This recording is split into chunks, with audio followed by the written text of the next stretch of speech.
Сәлем достар, менің есімім Дәулет. Мен Pixsoft компаниясының жоба менеджерімін және сіздер қазір көріп отырған сайт менеджменті курсының авторы боламын.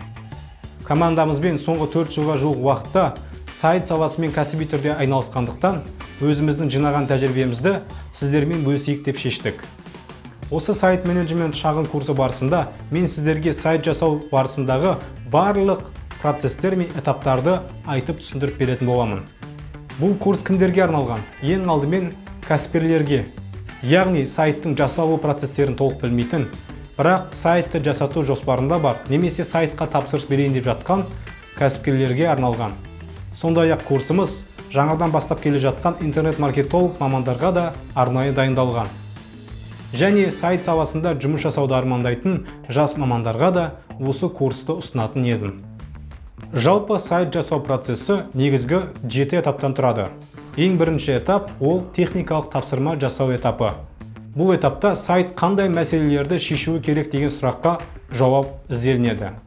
Екінші этап сайттың макетін жасау этапы. Бұл этапта сайттың іргетасы қаланып, құрылымы айқындалады. Келесі үшінші этап копирайтинг этапы, яғни сайттың мәтіні жазылатын этап. Бұл этапта макетте жазылған мәтіндерге өңдеу жұмыстары жасалынады. Копирайтер жұмысынан кейін төртінші этап дизайн сызу этапы басталады. Сайттың келбеті анықталатын бұл этап өте маңызды.